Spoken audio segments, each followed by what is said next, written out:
Good morning, all of you. How are you, beta? I hope you all are fine. बेटा आज मैं आपको chapter number 2 Hindi first का revision कराऊंगी। बेटा ध्यान से सुनिएगा।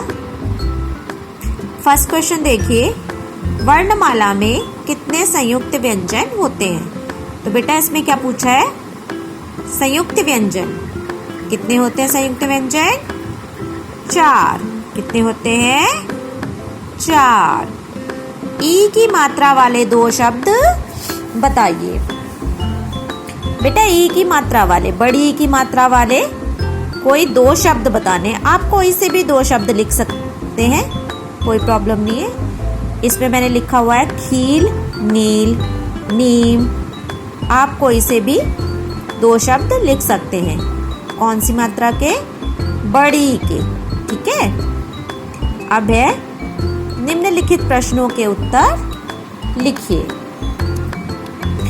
फर्स्ट क्वेश्चन है बेटा, ध्वनि की सबसे छोटी इकाई को क्या कहते हैं? क्या कहते हैं बेटा? मैंने बताया था ना आपको, ध्वनि की सबसे छोटी इकाई को क्या कहते हैं? वर्ण। क्या कहते हैं? वर्ण। सारा आंसर आपका क्वेश्चन में ये है, सिर्फ आपको वर्ण याद रखना है। ओके। फिर है सेकंड क्वेश्चन, ओ तथा औ की मात्रा वाले 2 शब्द लिखिए। कौन सी? ओ की मात्रा और औ की मात्रा वाले।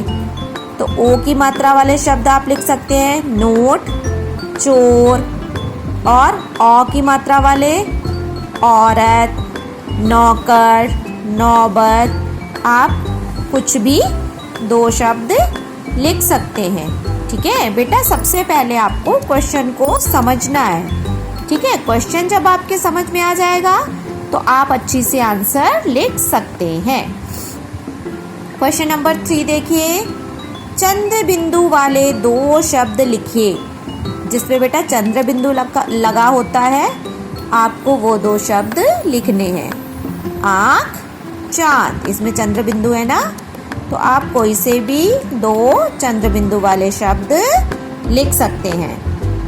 अब आपका अगर क्वेश्चन आएगा एग्जाम में, कोष्टक में से सही शब्द चुनकर रिक्त स्थान भरिए, तो आपको पहले ध्यान से क्वेश्चन पढ़ना है। ठीक है, आपको वहाँ पे 2 आंसर दिए हुए होंगे, आपको दोनों में से एक चूज करना है और वहाँ पे जहाँ पे फिल इन द ब्लैंक्स होगा वहाँ पे आपको उस आंसर को फिल करना है। अब देखिए फर्स्ट है, जैसे यहाँ पे वर्णमाला में डैश स्वर होते हैं, तो यहाँ पे दिया हुआ ना बेटा 9 और 11। तो आपको इसमें क्या फिल करना है?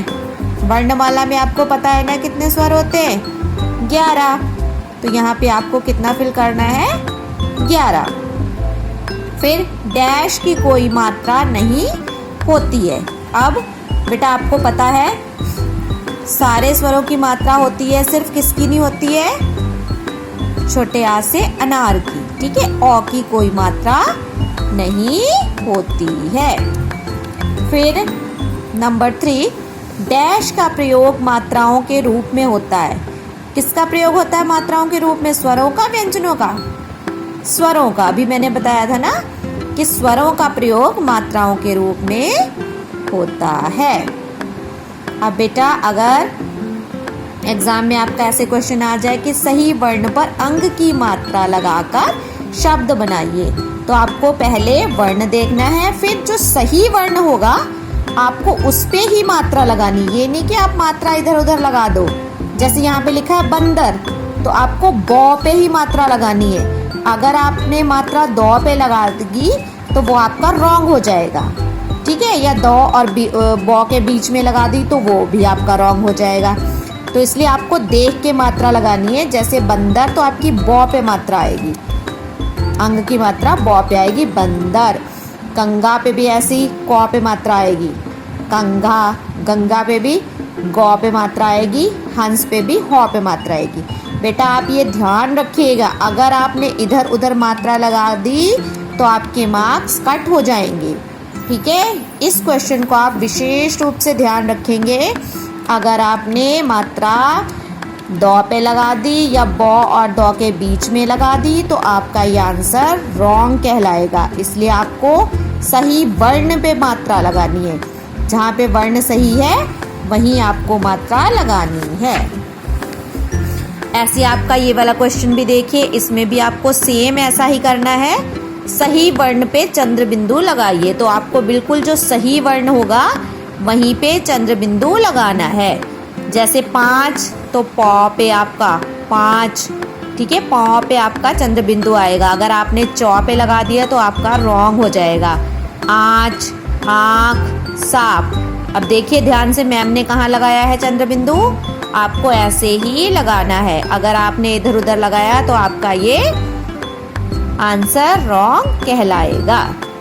फिर सही उत्तर वाले विकल्प पर सही का निशान लगाना है। इसमें भी बेटा आपको ध्यान से आंसर को पढ़ना है, तब आपको टिक करना है। स्वर होते हैं, कितने होते हैं स्वर? अभी मैंने थोड़ी देर पहले ही आपको बताया था 11। गुड।